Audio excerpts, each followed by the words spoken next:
इस वीडियो में हम करेंगे एक्सरसाइज 8.1 के क्वेश्चन नंबर 9, 10 एंड 11 और इसके साथ ही ये एक्सरसाइज कंप्लीट हो जाएगी। तो चलिए स्टार्ट करते हैं। Question number 9। क्वेश्चन नंबर 9 में आपसे कह रहा है in triangle A B C right angled at B if 10a is equal to 1/√3 find the value of. First part, दो पार्ट हैं इसके। पहले फर्स्ट पार्ट करेंगे sine A cos C and cos A sine C की आपको value find करनी है। लेकिन किसकी बात कर रहा है वो? एक ट्राइंगल की बात कर रहा है जो राइट एंगल्ड है बी पॉइंट पे। तो सबसे पहले उसको बनाएंगे। तो ये एक राइट एंगल ट्राइंगल हमने ड्रॉ कर लिया, राइट एंगल्ड एट बी। तो इसको बी ले लेते हैं और यहाँ पे ये राइट एंगल्ड है, मतलब 90 डिग्री का एंगल बन रहा है बी पॉइंट पे। तो ट्राइंगल का नाम है ए बी सी, तो नाम दे देते हैं इसको ए बी एंड सी। अब इसके बाद क्या दिया उसने बोला 10a की वैल्यू 1/√3 दे रखी है। 10a की वैल्यू 1/√3 दे दी उसने। Find the value of. बात की बात है, पहले 10a 1/√3 दिया। अगर 10a 1/√3 है और 10a का आपको रेशियो क्या होता है? 10a हम जानते हैं पर्टिकुलर अपॉन बेस होता है। कैसे पता चला? हमने आपको एक ट्रिक बताई थी, पंडित भद्री प्रसाद हर हर भोले, या फिर पंडित भोले प्रसाद हर हर भोले, ऐसे भी याद कर सकते हो। या फिर आप पाकिस्तान भूखा प्यासा हिंदुस्तान हरा भरा, इस तरीके से भी याद कर सकते हो। ट्रिक्स बहुत सारी है बच्चों, मेन है आपको याद करना, ठीक है ना। तो यहाँ पे क्या आता है? Sine cos tan cosec sec cot. तो टेन का रिलेशन क्या होता है? Perpendicular upon base. तो यहाँ पे परपेंडिकुलर अपॉन बेस के इक्वल है। सवाल ये उठता है कि एंगल ए की बात हो रही है, तो एंगल ए के लिए परपेंडिकुलर कौन होगा? तो अगर हम एंगल ए की बात करें तो परपेंडिकुलर कौन होता है? उस जिस एंगल की भी बात हो रही होगी उसके ठीक सामने वाली साइड क्या बन जाती है? परपेंडिकुलर। तो यहाँ पे लिख लेंगे ये हमारी परपेंडिकुलर है और 90 डिग्री के ठीक सामने वाली साइड हो जाती है आपकी हाइपोटेन्यूज, और जो साइड बची एडजेसेंट साइड वो हो जाती है आपकी बेस। अगर हम परपेंडिकुलर देखें तो परपेंडिकुलर की वैल्यू हमें कितनी दे रखी है? 1। एंड बेस को देखें तो बेस की वैल्यू कितनी दे रखी है? √3। तो परपेंडिकुलर हमें पता है 1 और बेस हमें पता है √3। तो बच्चों बताओ हाइपोटेन्यूज कितना होगा? कैसे फाइंड करें? हाइपोटेन्यूज निकालने के लिए आप इस ट्राइंगल में हमें दो साइड पता है और तीसरी नहीं पता, तो क्या यूज़ करेंगे? पाइथागोरस थ्योरम लिख देंगे। Using Pythagoras theorem PGT in triangle ABC. तो पाइथागोरस थ्योरम लगाएंगे। हाइपोटेन्यूज का स्क्वायर बराबर होता है किसके? हाइपोटेन्यूज का स्क्वायर बाकी दोनों साइड्स के स्क्वायर के सम के बराबर होता है, मतलब ए बी का स्क्वायर प्लस बी सी का स्क्वायर। ए सी का स्क्वायर हमें फाइंड करना है, ए बी √3 का होल स्क्वायर और बी सी 1 का होल स्क्वायर। √3 का स्क्वायर करोगे तो क्या होता है? √3 इंटू √3, और रूट में जब दो सेम नंबर की मल्टीप्लाई करते हो तो क्या मिलेगा हमको? वो नंबर बाहर आ जाता है 3। तो यहाँ पे आ जाएगा 3, और 1 का स्क्वायर कितना होता है? 1। ये आ गया 4, और स्क्वायर हटेगा तो रूट लग जाएगा। और 4 किसका स्क्वायर होता है? हम जानते हैं 2 का। तो ए सी की वैल्यू कितनी आ गई? 2। अब हमें फाइंड क्या करना है? हमें फाइंड करना है sign A cos C plus cos A sine सी। तो फर्स्ट पार्ट लिख लेते हैं हम यहाँ पे, sign A cos C plus cos A sine सी, ठीक है। अच्छा, साइन ए की वैल्यू कितनी है बताओ? साइन का रेशियो क्या होता है? Perpendicular upon hypotenuse, right. तो साइन ए के कंपैरिजन में परपेंडिकुलर कौन है? बी सी, और हाइपोटेन्यूज कौन है? ए सी। ये आ गई साइन ए की वैल्यू। इसी तरीके से कॉस सी बता दो। कॉस का रेशियो निकालो जरा। कॉस का रेशियो होता है बेस अपॉन हाइपोटेन्यूज, लेकिन यहाँ पे एंगल का ध्यान रखना पड़ेगा आपको। एंगल कौन से की बात हो रही है? सी की बात हो रही है। तो एंगल सी के लिए जो परपेंडिकुलर और बेस होंगे वो चेंज हो जाएंगे। तो मैं इसको इरेज कर देता हूँ। एंगल सी के लिए परपेंडिकुलर कौन हो जाएगा? ठीक सामने वाली साइड, और बेस कौन हो जाएगा? B C. समझ में आ गई बात? तो बता दो कॉस सी के लिए परपेंडिकुलर हो जाएगा ए बी। अच्छा, उसका रेशियो निकालना है पहले। बेस ऊपर आएगा, हाइपोटेन्यूज नीचे। तो कॉस सी में बेस क्या है, कॉस सी के लिए बेस की बात करें तो बेस है हमारा 1, तो यहाँ पे लिख दिया जाएगा बी सी। और हाइपोटेन्यूज बेस अपॉन हाइपोटेन्यूज है ना, तो 90 डिग्री के ठीक सामने वाली साइड है हमारी ए सी प्लस कॉस ए। अब ए का निकालना है हमें। ए के लिए आपको बेस पता है, कौन है, ए बी। और हाइपोटेन्यूज कितनी है, हाइपोटेन्यूज वही ए सी। साइन सी निकालिए। सी के लिए परपेंडिकुलर कौन, देखो जिस एंगल की भी बात करोगे ना उसके ठीक सामने वाली साइड परपेंडिकुलर हो जाती है। तो साइन सी का रिलेशन क्या दे रखा है आपको, साइन का रिलेशन होता है पी अपॉन एच, राइट। तो सी के लिए परपेंडिकुलर कौन है, ए बी। और हाइपोटेन्यूज कौन है, ए सी। यहां तक क्लियर है सबको। तो यहाँ पे क्या आएगा, सॉल्व कर लो इसको। B C into B C तो हो जाएगा बी सी का स्क्वायर, और ए सी इंटू ए सी भी ए सी का स्क्वायर। तो हम इसको इस तरीके से लिख सकते हैं। इसी तरीके से यहाँ पे भी देखो A B upon A C का होल स्क्वायर बन जाएगा। वैल्यू पुट कर दीजिए। बी सी की वैल्यू हमें पता है कितनी, 1। ए सी अभी आपने फाइंड करा है 2 का होल स्क्वायर। ए बी कितना है, √3। एंड ए सी कितना है, ए सी है हमारा 2 का होल स्क्वायर। का स्क्वायर बता दो कितना होता है, 1 ही रहेगा। 2 का स्क्वायर कितना हो जाएगा, 4। √3 का स्क्वायर कितना होता है, 3। एंड 2 का स्क्वायर कितना होता है, 4। √3 का स्क्वायर वही चीज़ जो मैंने अभी आपको यहाँ बताई है, किसी भी रूट वाले नंबर की रूट वाले नंबर से मल्टीप्लाई करते हो ना तो वही आ जाता है। सॉल्व कर लेंगे इसको। एलसीएम आ गया 4, ऊपर आ जाएगा 1 + 3, 4 अपॉन 4। 4 से 4 कैंसिल हो जाएगा, आंसर आ गया कितना, 1। आई होप इतनी बात आपको अच्छे से क्लियर है। कोई भी डाउट है तो नीचे कमेंट सेक्शन में बताइएगा मेरे को। और ये सेकंड पार्ट देखते हैं अब इसका। Cos A cos C minus sign A sine C, ratio P B P, नीचे आता है एच एच बी। इसके ऊपर क्या आता है, sine cos tan cosec sec cot. ठीक है। अब कॉस का रिलेशन क्या होता है, बेस अपॉन हाइपोटेन्यूज, ऊपर से नीचे की तरफ। ठीक है, ऐसे नीचे वालों को देखेंगे तो नीचे से ऊपर की तरफ देखेंगे। तो कॉस का रिलेशन है बेस अपॉन हाइपोटेन्यूज। कॉस किस एंगल का हो रहा है, ए का हो रहा है। एंगल ए के लिए बेस कौन है, अगर हम एंगल ए की बात करें तो एंगल ए के लिए परपेंडिकुलर तो ठीक सामने वाली साइड है बी सी।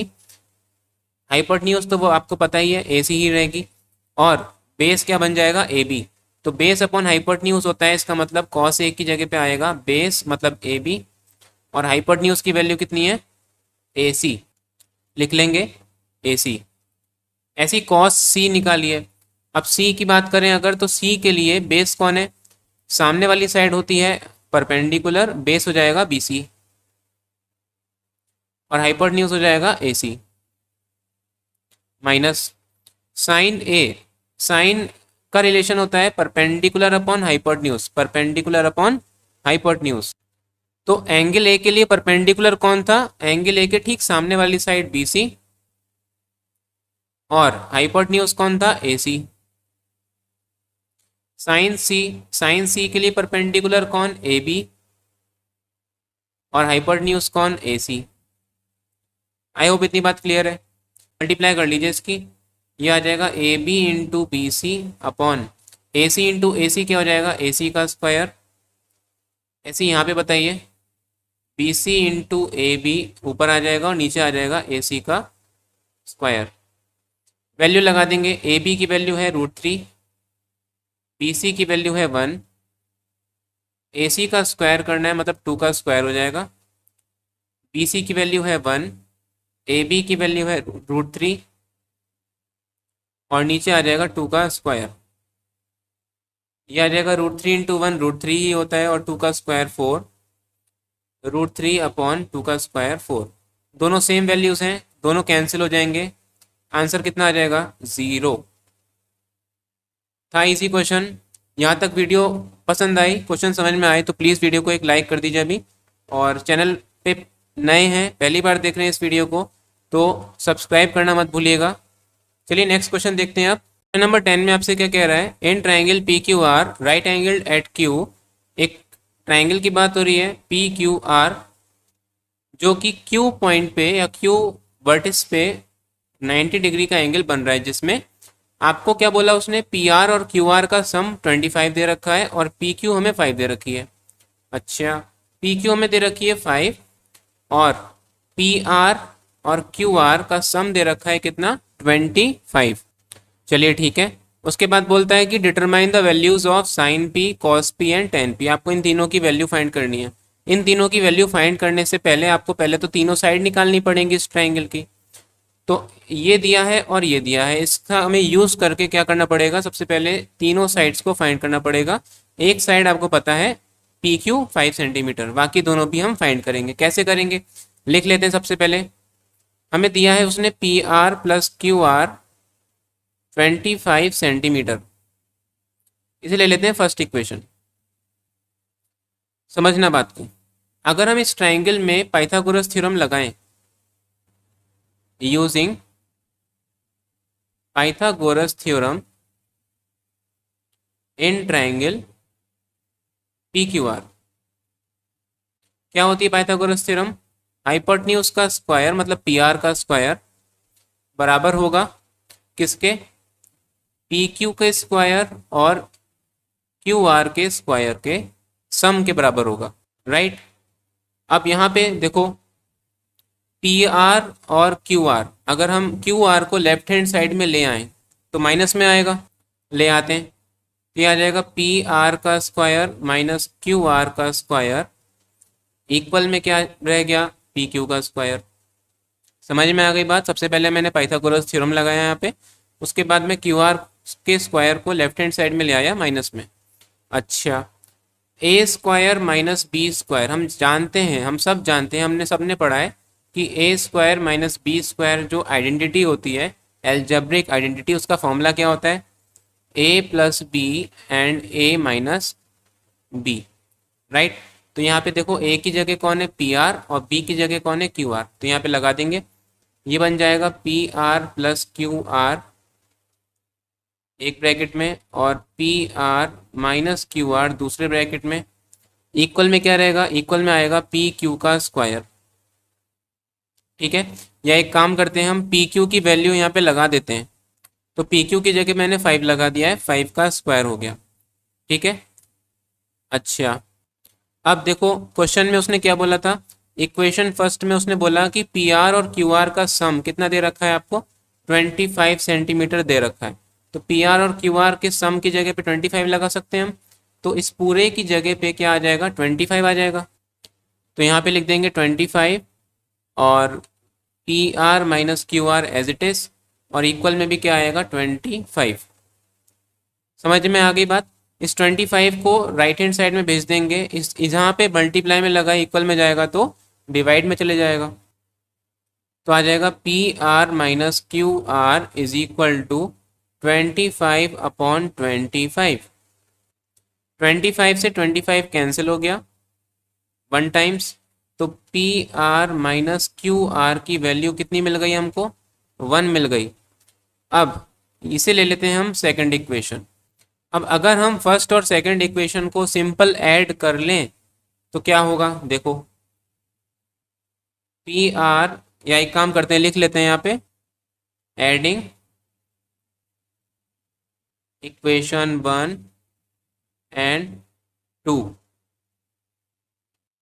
ऐड करो जरा, P R plus Q R equal में 25 फर्स्ट इक्वेशन से आया, और P R minus Q R equal to 1 second equation से आया।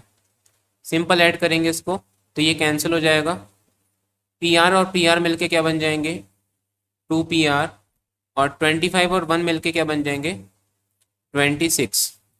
यहाँ से अगर हम सॉल्व करें तो 2 पी आर की वैल्यू आई कितनी, 26, पी आर की वैल्यू कितनी आएगी 26/2 मतलब 13। तो पी आर की वैल्यू कितनी आ गई 13। आई होप यहाँ तक आपको बात अच्छे से क्लियर हो चुकी होगी। इसको मैं इरेज कर देता हूँ, इसकी ज़रूरत नहीं है अब हमें पी आर भी पता चल गया, हमें पी क्यू पहले से पता था। एक चीज़ रह गई क्या, हमें क्यू आर और निकालना है। तो अगर हम इस पी आर की वैल्यू को फर्स्ट इक्वेशन में रख देते हैं, putting putting in equation first equation में रख दीजिए। तो P R plus Q R दे रखा है फर्स्ट इक्वेशन के हिसाब से 25। पी आर की वैल्यू कितनी है 13 plus Q R is equal to 25। तो यहाँ से क्यू आर की वैल्यू कितनी आ गई जरा बताओ, 25 माइनस 13 मीन्स कितना आ गया, 5 में से 3 गया 2 एंड 1। तो क्यू आर की वैल्यू कितनी आ गई 12। बात समझ में आ गई। अब इन सारी वैल्यूज़ को जो हमने फाइंड करी है इसको मैं फिगर में शो कर देता हूँ। क्यू आर की वैल्यू आपकी 12 निकल के आई है और पी आर की वैल्यू निकल के आई है आपकी 13 और 5 हमें पहले से पता है। अब हमें फाइंड क्या करना है, कह रहा था क्वेश्चन में डिटरमाइन करो वैल्यू किसकी, sine P cos P and tan P. सबसे पहले हमने फाइंड करना है क्या, sine P cos P and tan P. Sine P का जो रेशियो होता है वो बताओ क्या होता है, perpendicular upon hypotenuse. Cos P का रिलेशन क्या होता है, बेस अपॉन हाइपोटेन्यूज। अभी तक आपको याद हो जाने चाहिए थे ये। और टेन पी का रिलेशन क्या होता है, परपेंडिकुलर अपॉन बेस। तो अगर हम यहाँ पे वैल्यू लगाएं, पी की बात हो रही है तो एंगल पी के लिए परपेंडिकुलर कौन होगा, उसके ठीक सामने वाली साइड मतलब कि क्यू आर, और हाइपोटेन्यूज तो है ही हमें पता है पी आर। इसी तरीके से बेस बता दो, एंगल पी के लिए बेस क्या होगा पी क्यू, एंड हाइपोटेन्यूज तो हमें पता ही है पी आर। ऐसी परपेंडिकुलर अपॉन बेस करें तो आ जाएगा Q R upon P Q. Value लगा देंगे यहाँ पे, क्यू आर की जगह पे क्या लगाओगे, क्यू आर की जगह पे दे रखा है 12 एंड पी आर की जगह पे क्या दे रखा है 13। पी क्यू की जगह पे क्या दे रखा है 5 एंड पी आर की जगह पे क्या दे रखा है 13। इसी तरीके से क्यू आर दे रखा है हमको 12 और पी क्यू दे रखा है हमको 5। तो आंसर आ गया, साइन पी भी आ गया, कॉस पी भी आ गया और टेन पी भी फाइंड करना था, ये भी हमने फाइंड कर लिया। चलिए नेक्स्ट क्वेश्चन देखते हैं। आप क्वेश्चन नंबर 11। अब क्वेश्चन नंबर 11 में आपसे क्या कह रहा है, state whether the following statements are true and false. बस ट्रू और फॉल्स बताना है, जस्टिफाई और आंसर। और आपको आंसर जस्टिफाई भी करना है कि अगर ट्रू है तो क्यों है और फॉल्स है तो फॉल्स क्यों है। चलो करते हैं, फर्स्ट पार्ट देखते हैं इसका। फर्स्ट पार्ट में क्या कह रहा है, the value of 10a is always less than 1। 10a की वैल्यू हमेशा 1 से छोटी होती है। क्या ये ट्रू है, कैसे पता करें। हम जानते हैं जो ट्रिग्नोमेट्रिक टेबल होती है उसमें 10a की वैल्यू हमें दी जाती है अलग अलग एंगल्स पे, देख लेते हैं। तो यहाँ पे देखो 10 की जो वैल्यू आपको दी गई है वो 0 से बड़ी है ना। हमेशा कह रहा है इसमें कि 10a की जो वैल्यू होती है वो 1 से हमेशा छोटी होती है, ऑलवेज लिखा है। तो ये गलत है। क्यों, 1 से कभी भी हमेशा छोटी नहीं होती, 1 से बड़ी भी होती है। कब होती है देखो, अगर मैं 1060 की वैल्यू बात करूं तो 1060 की वैल्यू कितनी होती है √3, राइट। और √3 का जो अगर आप सॉल्व करोगे इसको तो √3 की जो वैल्यू होती है वो 1.7 समथिंग होती है, और 1.7 जो होता है वो 1 से बड़ा है। इसका मतलब क्या हुआ कि 10a 1 से हमेशा छोटा नहीं होता, हो सकता है छोटा लेकिन हमेशा नहीं होगा। किसी किसी वैल्यू पे छोटा भी हो सकता है, जैसे यहाँ पे हो रहा है, यहाँ पे हो रहा है, लेकिन किसी किसी वैल्यू पे वो 1 से बड़ा या 1 के बराबर भी हो सकता है। तो फर्स्ट पार्ट आपका फॉल्स है, यहाँ लिख देंगे फॉल्स। क्यों, because 10 60 is equal to root 3 which is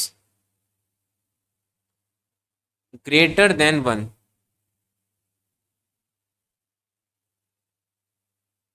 second part देखते हैं। सेकेंड पार्ट में क्या बोला उसने? उसने बोला sec a is equal to 12/5। ये 12/5 है, इसे सही कर लेंगे, ठीक है, 12/5 for some value of angle A.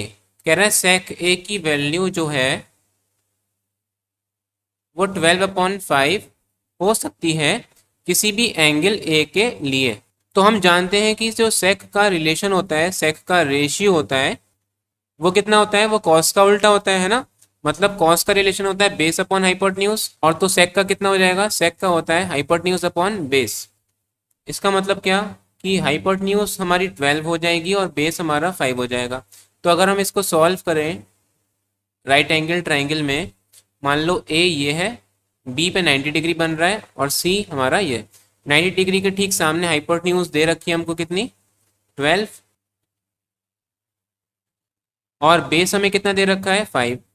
Angle A के लिए बेस क्या होगा? सामने वाली साइड परपेंडिकुलर हो जाएगी, तो बेस हमारा ये हो जाएगा कितना? 5। ये हाइपोटेन्यूज है और ये परपेंडिकुलर।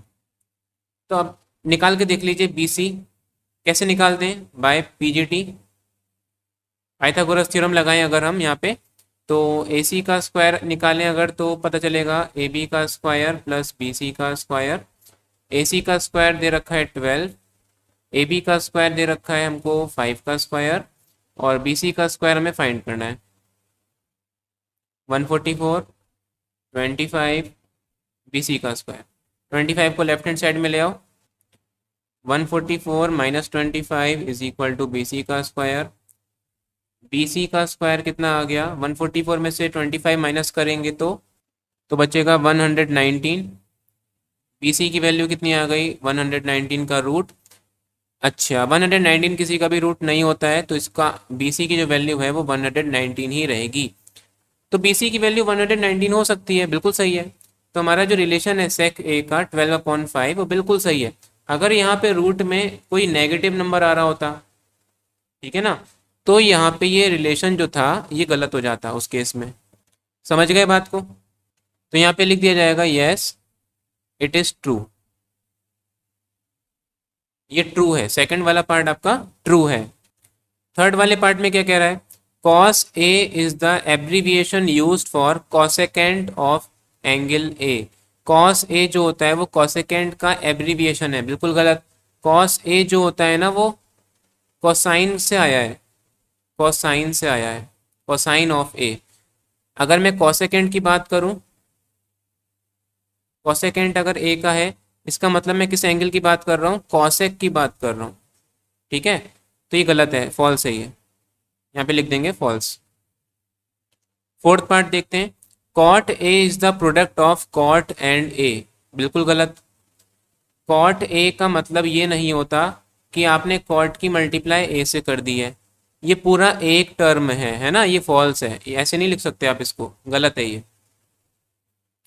फिफ्थ पार्ट देखते हैं। साइन थीटा दे रखा है 43, 43 नहीं है बच्चों, ये 4/3 है, ये मिस्टेक हो गई यहाँ पे। साइन थीटा 4/3 हो सकता है क्या? साइन थीटा क्या 4/3 हो सकता है? साइन थीटा का रेशियो क्या होता है बताओ जरा? Perpendicular upon hypotenuse. तो जैसे अभी आपने सेक का यूज किया था, बिल्कुल ऐसे ही साइन का भी चेक कर लेंगे। थीटा है तो थीटा इसे ले लेते हैं, और ये 90 डिग्री। थीटा के ठीक सामने perpendicular hypo and base. Hypo दे रखी है आपको कितनी? 3, एंड परपेंडिकुलर दे रखा है कितना? 4। तो जरा निकाल के देखो बेस कितना आएगा। पाइथागोरस थ्योरम लगाइए यहाँ पे जरा। तो यहाँ पे आ जाएगा, नाम देते हैं इसका ए बी एंड सी। तो ए सी का square is equal to A B का स्क्वायर प्लस बी सी का स्क्वायर। ए सी का स्क्वायर कितना है? 3 का स्क्वायर। ए बी का स्क्वायर है 4 का, और बी सी हमें फाइंड करनी है। ये हो जाएगा 16, ठीक है। यहाँ से बी सी का स्क्वायर निकालो जरा, 16 चले जाएगा लेफ्ट में माइनस में। 16 में से 9 माइनस करो, तो कितना बचेगा 7, बड़ा 16 है तो साइन आएगा नेगेटिव का, स्क्वायर हटेगा तो रूट में लगेगा माइनस का 7। बिल्कुल गलत है, क्योंकि यहाँ पे जितने भी आप नंबर्स की बात कर रहे हो ये सब रियल नंबर्स होते हैं, और जबकि रूट में नेगेटिव नंबर आ जाता है तो वो नंबर रियल नंबर नहीं रहता, फिर वो इमेजिनरी नंबर बन जाता है। इसको आप 11th क्लास में पढ़ोगे, 11th स्टैंडर्ड में पढ़ोगे।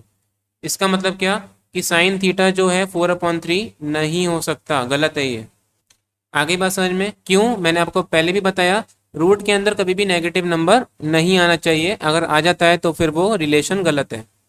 तो बच्चों इसी के साथ आपका चैप्टर हो गया है फिनिश। चैप्टर फिनिश नहीं हुआ है, एक्सरसाइज 8.1 हो गई है फिनिश।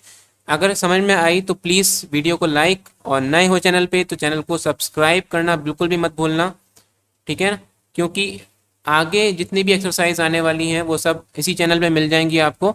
और नोटिफिकेशन के लिए नोटिफिकेशन बेल जरूर दबा लीजिएगा, शेयर करिए इसको अपने फ्रेंड्स के साथ। मिलते हैं इसकी नेक्स्ट वीडियो में, तब तक प्रैक्टिस करते रहिए। Thank you for watching this video, have a nice day.